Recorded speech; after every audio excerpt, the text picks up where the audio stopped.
কেন আপনি? আমি ইচ্ছে করে তো ভাঙি নাই, হাত থেকে পড়ে গেছে। হ্যাঁ, সেটা তো বোঝাই যাচ্ছে। এই পুরো বাড়িতে আমার মায়ের একটা চিহ্ন তো আর বাকি রাখলেন না আপনারা। শেষে একটা ছবি ছিল, সেটাও ভেঙে ফেললেন। এভাবে কেন বলতেছো বাবা? আমি ইচ্ছে করে কেন ভাঙবো বলো তো? তা আমি বুঝতেছি তো, আমি খুব ভালো করেই বুঝতেছি। আপনারা যে সব প্ল্যান করে করতেছেন না, সেটা আমি খুব ভালো করেই বুঝতেছি। প্ল্যান করে করতেছি মানে? এটা আবার কোন ধরনের ল্যাঙ্গুয়েজ? প্লিজ ইভান, রাগ করো না বাবা। হইছে, মাফ করেন। আপনারা তরদ দেখাইতে হবে না। ইভান, তুমি তোমার মায়ের সঙ্গে এভাবে কথা বলছো কেন? মা? কে মা? আপনি আমার মা? ওনাকে বলে দিয়েন যারে তারে এনে আমার মায়ের জায়গায় বসাই দিলেই সে আমার মা হয়ে যাবে।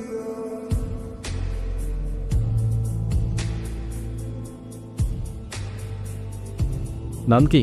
নূপুর। এভাবে একা রাস্তায় দাঁড়িয়ে আছেন কেন? কোনো সমস্যা? আচ্ছা, আপনি কোন দিকে যাচ্ছেন? জানি না। কেন? না, এমনি। আপনি কোথায় যাচ্ছেন? রূপগঞ্জে। আপনি চাইলে আমি আপনাকে ড্রপ করে দিতে পারি। আচ্ছা, আপনি কি পালায় আসছেন নাকি? আপনার যদি এরকম মনে হয়, আপনি আমাকে নামিয়ে দিতে পারেন। আরে ধুর, কি যে বলেন না। ফাঁকা রাস্তা, একা একটা মেয়ে মানুষ, তার উপরে আবার বিয়ের সাজে। আপনাকে ধন্যবাদ বলে ছোট করব না। আপনি সত্যি আমার অনেক বড় উপকার করলেন। আচ্ছা, আপনি এখান থেকে তাহলে কোথায় যাবেন? আমার একটা ফ্রেন্ড আসবে, আপনি তাহলে যান। হ্যাঁ, ঠিক আছে, আল্লাহ হাফেজ। আপনি আবার এদিকে একা একা চলে আসছেন কেন? আপনার ফ্রেন্ড আছে নাই? আপনিও কি ফলো করতেছেন আমাকে? হ্যাঁ, আমিও ফলো করতেছি আপনাকে। নেন। সরি, আসলে আমার একদমই খেয়াল ছিল না। আপনার গাড়িতে ফেলে আসছিলাম না? Yes ma'am. আর আমাকে ডাউট করার জন্য শুক্রিয়া। হ্যালো, হ্যালো, আমি নূপুর। তোমার নাম্বার? বাসায় ফেলে আসছি। আমি তো রূপগঞ্জে। তুমি কোথায়? চলে আসছো? কিন্তু আমি তো রূপগঞ্জ নাই এখন। সকালে আম্মু আব্বুর সাথে কদমতলি আসছি। তোমাকে না কালকে বললাম আমি রূপগঞ্জ আসতেছি।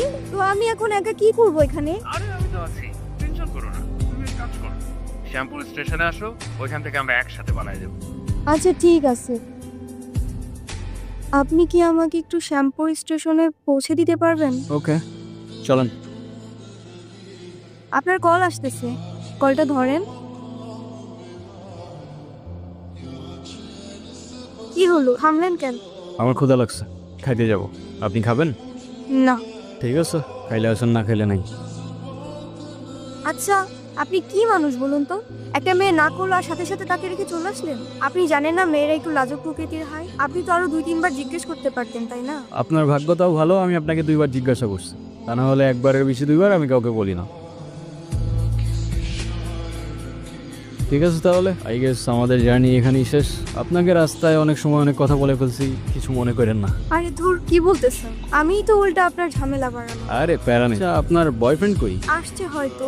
আচ্ছা, আপনার ফোনটা একটু দেন তো। শিওর। কি হয়েছে, তুমি কল ধরতেছো না কেন? আমি স্টেশনে এসে দাঁড়ায় আছি। আসলে একটা প্রবলেম দেখে বুঝছো? প্রবলেম মানে কি হয়েছে? আসলে দেখো, পাশে সব জানাইছি। আমি বলতেছে যে এই মেয়ের বাপ মায়ের পরিচয় দেয় নাই, সেই মেয়ের আমি করে তুলতে পারবো না। তুমি রাগ করো না, আমরা আসলে কিছু করার না। আমি অন্য বেলে কথার বাইরে যাই দেবা। এই শহরের মানুষগুলোর জন্য কান্না করে লাভ নাই। মুখটা ধুয়ে ফেলেন, আর পারলে সাথে নিজের কষ্টগুলোও মুছে ফেলেন। আচ্ছা, আমার সাথে বারবার কেন এমন করে বলতে পারেন? আচ্ছা, কি হয়েছে বলেন তো? সে যেহেতু আসে নাই, আপনি বাসায় ফিরে যান। না, আমি আর ওই বাসায় ফিরতে পারবো না, আর কখনো ফিরতে চাইও না। ফিরতে চান না মানে? ঠিক বুঝতে পারলাম না। মা বাবা হারানোর পর আমি আমার মামা বাড়িতেই বড় হই। কিরে, এত দেরি হলো যে? যাই হোক, বেতন দিছে না? মামা দিছে। তো খারাপ আছিস কে? টাকাটা দে। 500 টাকা তো বেঁচে রাখ। আর তোর মামি আসলি কোষ? আমি হাটে গেছি। হ্যাঁ, মামার একটা বদ অভ্যাস। মামা জুয়ায় আসক্ত। 3 বেলা না খেয়ে থাকলেও তার জুয়া ছাড়া এক মুহূর্ত চলতো না। আর তার জুয়ার সঙ্গী ছিল জাহাঙ্গীর। সামনে খেললে তো বাড়িঘর বন্ধ রাখতে হইব। এর থেকে তোমার আমি যেটা কইছি সেটা তোমার লেগে ভালো। টাকা পয়সা কোনো সমস্যা না, টাকা পয়সা সব আমি তোমার ম্যানেজ করে দেবো, তুমি যদি রাজি থাকো। আচ্ছা ঠিক আছে, দেহম নে, দে টাকা দে। জাহাঙ্গীর নিজের স্বার্থ উদ্ধারের জন্য সবকিছু করতে পারে। সুযোগ বুঝে আমাদের বাড়িতেও চলে আসে একদিন। মেলা কেনাকাটা করছো তো, গঞ্জে গেছিলে নাকি? হ্যাঁ মামা, গঞ্জে গেছি। নিজের মানুষের লেগে লয়ে আছি। তাই নাকি? মামা, এই জিনিসটা আপনার জন্য। এইটাও আনছো নাকি? দাও দাও দাও। উপরের জন কিছু গঞ্জের থেকে কেনাকাটা করছি, আমার একটু করে দিতে পার না? তাই নাকি? রেখা, আজকে জাহাঙ্গীরের লগে ওর বিয়া দিন। কি কন? মাইয়াডার তো কিছুই কর নাই। কেন? ওরে করা লাগবো কেন? বেশি কথা বাড়ানো তো ওরে রেডি করে নিয়ে আসো দাও। মানতে কষ্ট হলেও সেদিন বুঝতে পারছিলাম আমার মামার কাছে আমার দামটা জুয়ার আসরের থেকে খুব বেশি কিছু না। এই কান্তা সসকে তোরে না একটা পুলায় ভালোবাসে, এই নে কল দে, ওই পুলাটারে কল দে, কল দিয়া পুলাটার সাথে পালায় আসা, তোর জীবনটা নষ্ট করিস না। রনি আমাকে সব সময় বলতো ও নাকি আমাকে অনেক ভালোবাসে, আমার জন্য সব কিছু করতে পারবে। ওর কথাগুলো শুনলে মনে হতো পৃথিবীতে অন্তত কেউ একজন আছে যে আমাকে সত্যিকারের ভালোবাসে। আর যখন কাজের দায়িত্বটা পড়লো সেই ভালোবাসা জানালা দিয়ে পালাই গেল, তাই তো? সারা জীবন পাশে থেকে আমি এখন কই যাব, কি করব, কোনো কিছুই না বুঝে উঠতে পারছি না। আমি যাচ্ছিলাম একটা জায়গায়, আপনি চাইলে আমার সাথে যেতে পারেন। কোথায়? ভব নদীর 13 পারে। এটা আবার কোথায়? সেটা আমিও জানি না, চলেন খুঁজে দেখি। কি এখনো মন খারাপ? না। কি হলো? কি বলছিস? এখন উপায়? কি আর হবে, আমাদের আর ভব নদীর 13 পার যাওয়া হইলো না। আরে ধুর, মজা করো না তো। এখন কি করব সেটা বলো।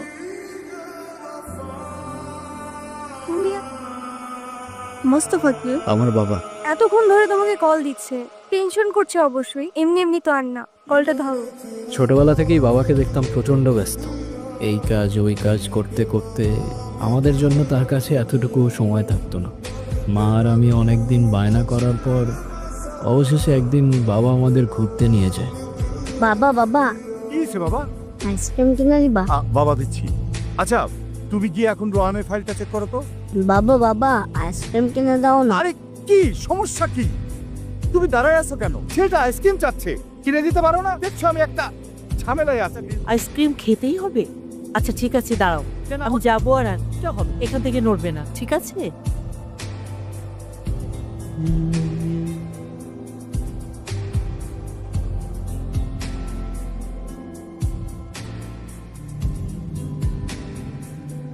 আজও যখন দিনটার কথা ভাবি মনে হয় বাবার দেওয়া সেই সময়টা হয়তো বাবা কষ্ট করে না দিলেও পারে। সেদিন আমিও মায়ের সাথে রাস্তার ওপাশে গেলে হয়তো মা আর আমি আজও একসাথেই থাকতাম।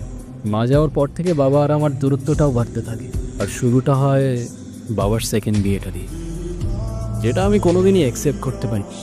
আচ্ছা, তোমার ফোনটা একটু দিবা? মামিকে ফোন করে জানাই আমি ঠিকঠাক আছি। হ্যাঁ নুপুর, হ্যাঁ চলো সকাল হয়ে গেছে, যেতে হবে। বপুর, আমি তোমারে বারবার বললাম যে আমি সেটা পুরো, তো তুমি আমার লেগে এতটুকু অপেক্ষা করতে পারলো না? সময় থাকতে থাকতে তোর ভাড়াটে নাট বল্টু নিয়ে কাইটা পর জাহাঙ্গীর, সময় চলে গেলে শেরওয়ানির সাথে সাথে তোর ইজ্জতটাও খুলে যেতে পারে। বপুর তুমি আসো আমার সাথে। আচ্ছা ছাড় জাহাঙ্গীর, তুই জাহাঙ্গীরের লগে লাগতে ইস না। এই জাহাঙ্গীর কেরা তুই আমার চিনসিত।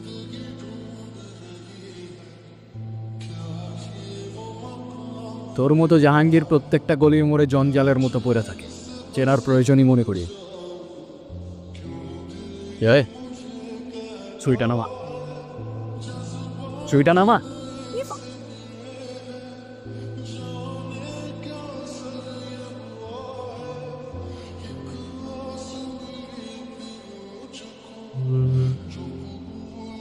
বাবা কোথায়? তোর এই অবস্থা কি করেছে আমাকে বল। নুপুর কোথায়? তুমি নূপুরকে কিভাবে চেনো? আরে ওই তো, তুই কোথায় আছিস, কি করছিস, আমাকে সব খবর দিল।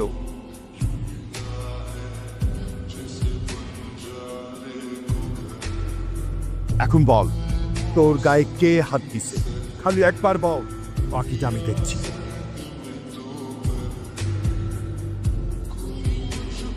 বলেন মা কবুল। আরে বলো না কবুল, আমি তো সে কখন বলে ফেলাইছি। বলে ফেলো। ক মা ক। আমি কবুল বলবো না, আমি ওনাকে বিয়ে করব না। বিয়ে করবি না মানে? করবে না মানে করবে না। যাবারই নেই সুস। ওরে আজকে আমি এই সাবধানে, তোর জবানের চেয়েও ট্রিগার ফার্স্ট চলে। একবার চেপে দিলে তোর কথা আর আমার কান পর্যন্ত পৌঁছাবে না ভাই। বাবা, এই জাহাঙ্গীর আমার সহজ সরল ভাগ্নিটারে ভয় ভীতি দেয়, আজকে বিয়ে করতে আইছে। তোমরা আইছো, খুব ভালো হয়েছে। আমারে বাঁচাও বাবা, আমারে বাঁচাও। বাসাই তুই আমার লোকে পটি দিতেছোস? তোর ভাগ্নির সাথে বিয়ে দেওয়ার কথা বলে তুই আমার কাছ থেকে 1.5 লাখ টাকা নিছোস। এর আগে কত টাকা নিছোস কি মনে আছে? টাকা এখন তোর ভাগ্নির লোক আমার বিয়া দিবি আর নাহলে টাকা দিবি, কি করবি ক? জি মামা, তোমার কি এতটুকু লজ্জা করে না? ছোটবেলা থেকে তোমাদেরকে আমি আমার বাবা মার জায়গায় দেখতাম, আর সেই দুই একটা মানুষ এতটা স্বার্থপর হয় কিবা? আপনার নিজের মেয়ে হলে এটা করতে পারতেন? যেই মানুষটা আপনাদের জন্য এত কষ্ট করতো, তার পরিশ্রমের সব টাকা আপনার হাতে তুলে দিত, সেই মানুষটাকে আপনারা টাকার জন্য বিক্রি করে দিচ্ছিলেন। পারেনও আপনারা। বাবা আমার ভুল হয়ে গেছে, বড় ভুল হয়ে গেছে, আমার মাফ করে দাও বাবা। আমার কাছে না, যার উপর জুলুম করছেন তার কাছে মাফ চান।